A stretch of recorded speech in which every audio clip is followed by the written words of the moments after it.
If you ever faced one, you can probably still picture your schoolyard bully's face. Now, all these years later, bullying remains a serious problem, and it reaches well beyond the playground. Kids are now bullied without ever coming face to face with their tormentor. As part of this week's in-depth focus report, we're taking a closer look at modern-day bullying, beginning at the MIT Media Lab, where researchers hope to stop cyberbullying before it starts. WGBH News reporter Christina Quinn shows us how it works and what some savvy seventh graders have to say about it. These days, students navigate social media sites as easily as the hallways, and Max, Michael, and Hyacinth, seventh graders at Weston Middle School, are among them. Play games, look on the internet, YouTube. Each has an iPhone, and using mobile apps comes as second nature to them. They also know that social media can be a tool for bullies. You could sort something out with somebody in person, and the problem might get resolved. Online, no. Technology has pretty much completely changed society in a really big way. Sometimes I catch myself, before I post something, will this be offensive to somebody? But by nature, most kids hit the send button, and until now, there's been no way to track online bullying. But researchers at the MIT Media Lab think they've come up with a way. What I was most focused on was detecting things through communication when it happens through language. Karthik Dinakar developed an algorithm that identifies hostile language in online conversations. The technology is similar to how dating sites match partners and how investment banks decide when to buy and sell. But Dinakar's algorithm goes beyond that and picks up the nuances of language. For instance, it would flag this. Christine, I think you've been having French fries for dinner the whole of last year, which is a very creative way of me insulting your physical appearance without actually using the word fat. The technology sorts through a database of commonly used words and phrases and alerts a person who is writing something out of line. Right now, it's being used in a limited way at athinline.org, an MTV website where teens share experiences. While it may not prevent bullying, it could help change behavior. Max, Hyacinth, and Michael agree it could be useful. Definitely, I think it kind of gives the person who's posting something awareness about, it can be seen, other people will see it, and it can definitely do some damage. Let's say you're trying to say something good or not bad, and it gets determined as bad. I wouldn't want to be caught. To have something pop up like that is just refreshes your mind by telling you, are you sure? A question we could all ask ourselves before hitting send.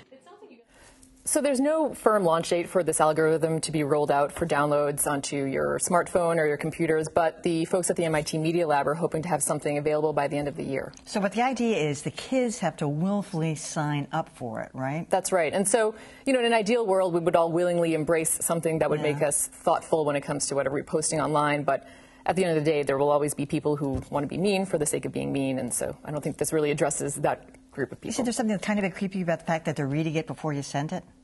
Well, it's an algorithm, so it's really just it's a code that picks up on certain words and certain words that will alert, hey, and this thing will pop up and say, hey, are you sure you want to post that? Are you sure you want to send that? It's not really a nice thing to say. All righty, so. Christina Quinn, thanks. All right, well, a smartphone app is never going to end the problem of bullying, so what can parents, grandparents, and educators do to protect kids? Dr. Elizabeth Englander is the director of the Massachusetts Aggression Reduction Center at Bridgewater State University. She's also the author of the book, Bullying and Cyberbullying, What Every Educator Needs to Know. Welcome to Greater Boston. Thanks for having me. What do you think of this app? Is that going to be a solution? I think it's going to be a solution for some of the problem, because we know that one of the things that happens is that kids get into digital environments and they start focusing more on how they look and less on how they impact other people.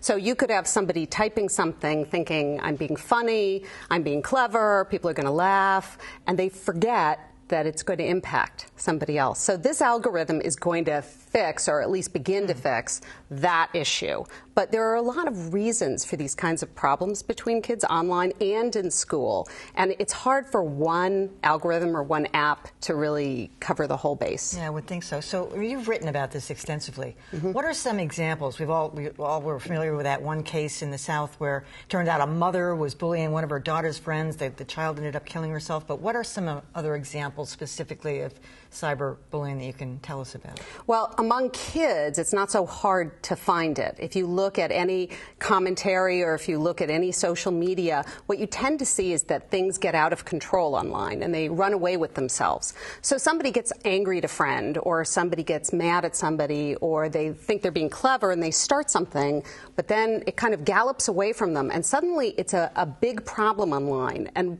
a lot of kids read it and a lot of kids see it, and then it goes down to school the next day. And then a cycle begins. As you know, Massachusetts put this law into effect over a year ago now, but our partners at the New England Center for Investigative Reporting looked into this a year later to see how effective it has been, and basically found out that it's a very cumbersome, ineffective, toothless, underfunded, hobbled by a lack of oversight and lacking requirements for tracking the number of bullying incidents.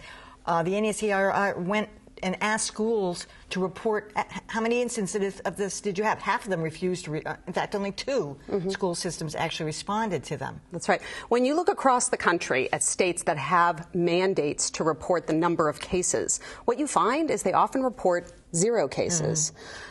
Schools, there's a huge stigma for a school to report the number of cases. So a law requiring schools to report cases actually works against itself. What begins to happen then is the school doesn't want to have any bullying on the record. And so they may resist reporting anything as bullying. The way to address this is to raise awareness and education. And that was the goal of the law. So you have to understand that. When you talk about how effective the law is, you have to ask, what was the goal? The goal was to raise awareness and raise education.